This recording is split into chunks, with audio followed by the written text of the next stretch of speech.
ఈ లోకం ఒక గుడి. దాని ఆనవాలు చూపించే తొలి దీపం అమ్మ. ఈ లోకం ఒక బడి.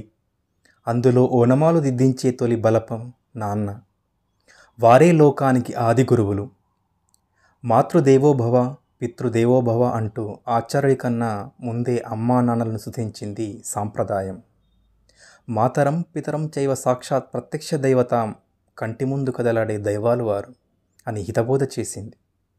ఈ భావం మన మనస్సులో స్థిరపడేందుకు అమ్మా నాన్నల చుట్టూ అత్యంత భక్తి ప్రపత్తులతో ముమ్మారు ప్రదక్షిణం చేసి ముల్లోక సంచార ఫలితాన్ని మూటగట్టుకున్న వినాయకుడి గాథను పురాణాలు వర్ణించాయి.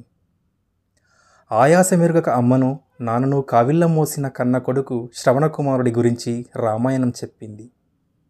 ఏ పాదసీమ కాశీప్రయాగాది పవిత్ర భూముల కన్నా విమలతరమో స్పష్టంగా గుర్తించి అమ్మా నాన్నల పాదాలను కన్నీటితో అభిషేకించిన పాండురంగడి కథను ప్రబంధాలు వివరించాయి.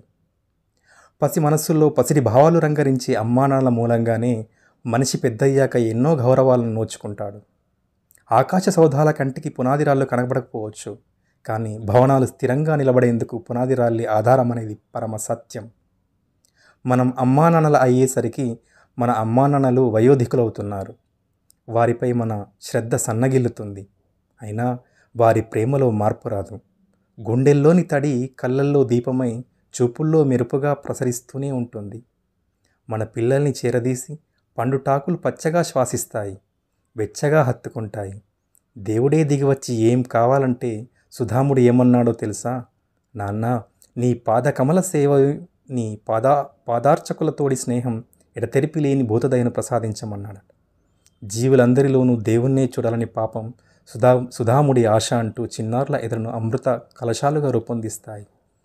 వడలిపోయిన గొంతు నరాల వనుకుని కమ్మని గమకాలుగా మార్చి మందార మకరంద మాధుర్యాలను రుచి చూపిస్తాయి. సంస్కారాలను అలవరిస్తాయి.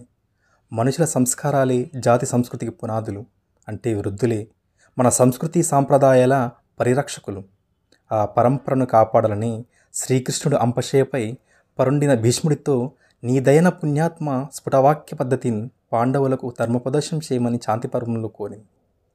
మళ్ళీ పొదలపై ఆరవేసిన పట్టుబట్టల్లాంటి ఆ వృద్ధుడి జ్ఞాన పరిమళం దులపగానే గుప్పుమంది. జాతికి మేలు జరిగింది. పెద్దలను కాపాడుకోవాల్సింది అందుకే.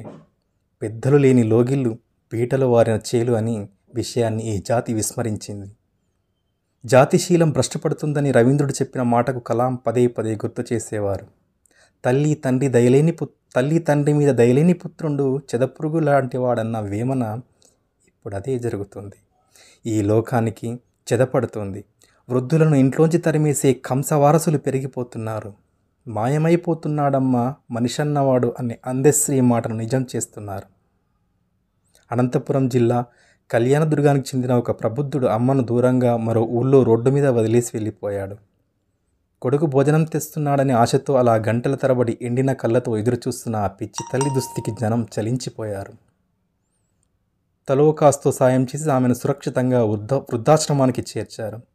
శ్రీశ్రీ చెప్పినట్లు ఆ అవ్వే మరణిస్తే ఆ పాపం ఎవ్వరిదని నిలదీసిన వెర్రిగాలి ప్రశ్నకు బదులిచ్చారు మానవత్వం.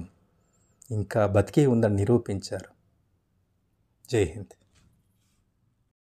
వీడియో నచ్చితే ఒక్క లైక్ చేయండి, మన ఛానల్ని సబ్స్క్రైబ్ చేయండి.